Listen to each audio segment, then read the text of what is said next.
Afternoon, guys. We'll start with the broadcast section that's got no embargo, followed by an embargoed section of 10:30 p.m. tonight. No live tweeting or blogging during the broadcast section, please, and phones on silent. Jamie. Thank you, Anthony. Good afternoon, Ange. Can I ask you about team news first of all, whether everyone's come through training okay this week, and in particular whether Christian and In terms of Christian, he's good to go. We've obviously, he's been in the hands of the medical team, just going through all the protocols. It's a pretty, clearly defined sort of process we needed to go through, and he's ticked all the boxes. He's felt fine all week, to be fair to him, and trained and ready to go. And aside from that, no change from last week.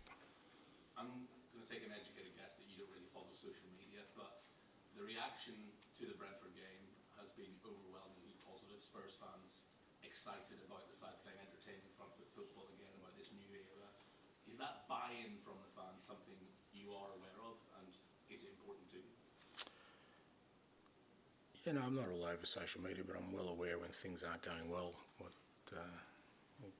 slowly filters through to me. Look, I'm obviously pleased that our supporters and people associated with the club are feeling positive. It was an okay start for us. We're still very early stages of kind of the way we want to play, the way we want to go about things, and I guess the most positive thing to take out of the first game for us was that we had a lot of things sort of go wrong in that first 45 minutes that aren't sort of part of, you can say you're planning in that, we score first, and then the goal scorer and our most experienced, most accomplished defender in a very young back four has to go off, and then you concede a penalty, which, at the time I'm thinking, it was a bit of a harsh one, and then you watch Monday night and that reframes your thinking, and then we concede an own goal from a guy making his debut. So with all those kind of things in that context, you go, geez, it could have gone south really quickly, but I really liked the way the players reacted to it. So that was the most positive thing for me. It wasn't so much our football, because I still think we've got a long way to go there, but we're going to need resilience this year for sure, because there are going to be many times where we're going to get tested, and I thought that was a good sort of early sign for us. In terms of the transfer activity, is it fair to say that you need to get players out before you even think about getting players in, or do you feel you still need reinforcements in terms of the incoming? Well, that's the reality of it. We can't just keep acquiring players. I mean, we've got too big a squad as it is at the moment, and it affects your training, it affects the players themselves, because ultimately they all want to play and be involved. So, for us, it's not so much one has to happen for the other, but like I said, our focus right at the moment is to try and trim the squad down, and then see where that takes us in terms of reinforcements. We're constantly assessing that on a daily basis, and there's still 2 weeks to go in the window, and I'm sure you'll see some movement. In terms of area on the pitch, is it just a striker in particular that you feel as if you maybe need to bring in? No, not necessarily. I know that's kind of the obvious place people look at because of recent outgoings, but like I said, we've been planning for that for a while. For me, it's just we just got to. There's still areas I think we can strengthen in all our lines, to be honest. Defensively, midfield, up front. But again, that's not just sort of bringing players in for the sake of it. They've got to fit the sort of profile we're looking at. We've purposely gone a bit younger with our sort of recruiting, because we want to build a team here. It's not about sort of putting some finishing touches to something. We're building something here. So that's the kind of profiles we're looking at.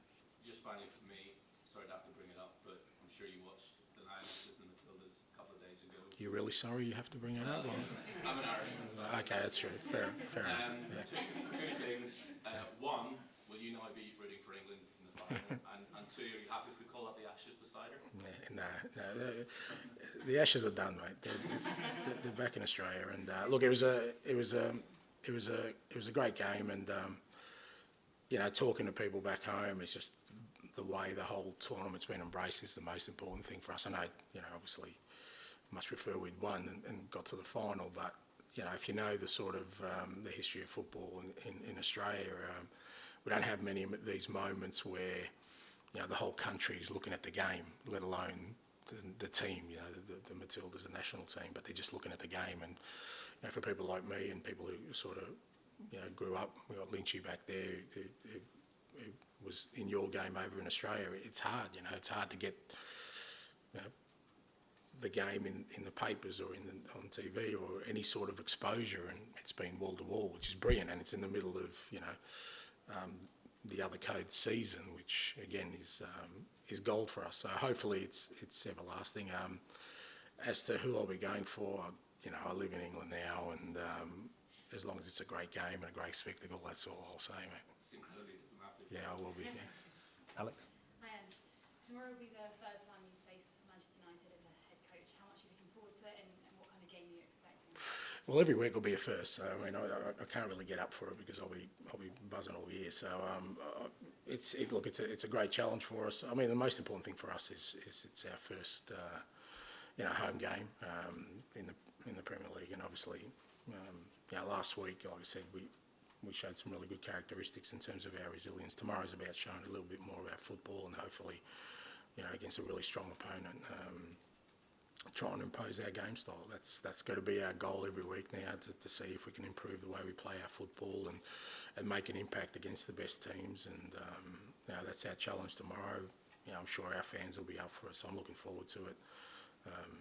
So from my perspective, it's more about sort of, we're at that stage where all our focus has to be on us and developing our football. The work Eric Ten Hag is doing at Manchester United has been compared to the work he did at Celtic. How highly do you rate him as a manager?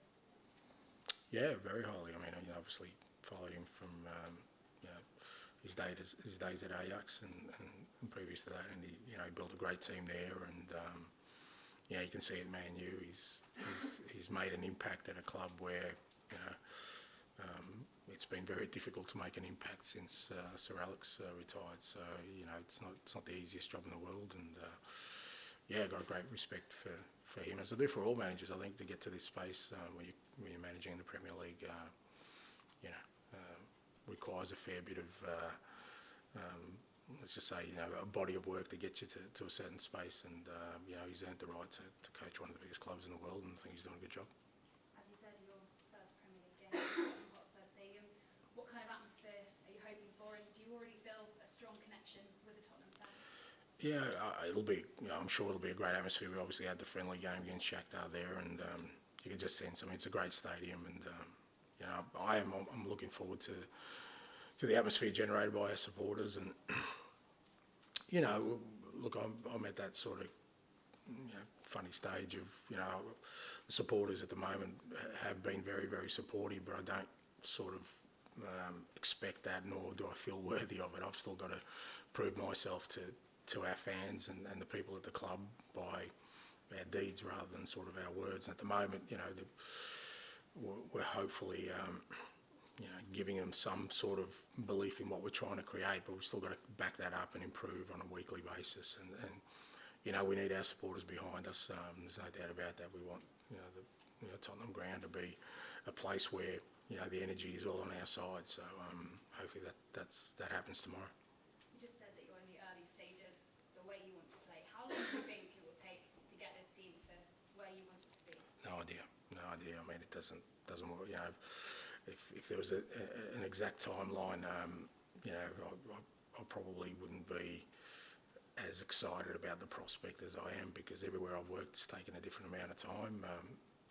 There's always been a happy ending, so I take solace in that, but the beginnings are always challenging, and how long they last just depends on the players, the competition, the way we're working.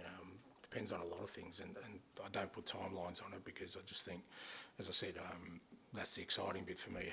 You always hope it happens really quickly for many reasons, but I don't put that sort of expectation on the players. It's just about them understanding how we want to play, how we want to behave, and how we want to approach things. And as I said, different stages we'll see it click in. And just finally, how pleased are you with the new captain and vice captains? Have they stepped up?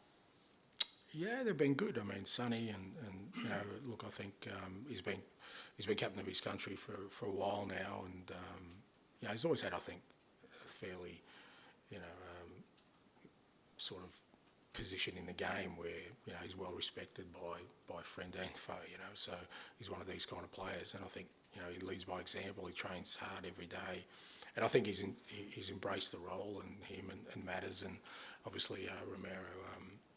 You know, it's theirs now. You know, it's up to them to make it what it is, and I'm sure that they're sort of going through that process now of, you know, really trying to figure out, you know, what kind of leaders they want to be, and the environment. And it's all part of that process.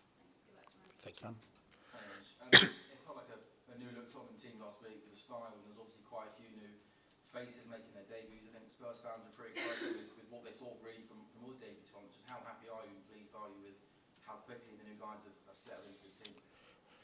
Yeah, pleased. You know, in many respects, they've got no choice. You know, that's the life of a professional footballer these days. We don't have a massive tolerance or patience. You know, we expect them to go in and just hit the ground running. And you know, my expectations of them. Again, I kind of work with them every day. Apart from Mickey, obviously, who came in late. You know, with Destiny and Vic and Matters. You know, making their debuts for the club. They've had a really good pre-season. So, you know, I was confident, you know, that they would go out there and acquit themselves well. But, you know, Mickey was, again, you know, very, very good in the way, you know, he just approached the whole game. I thought he showed a really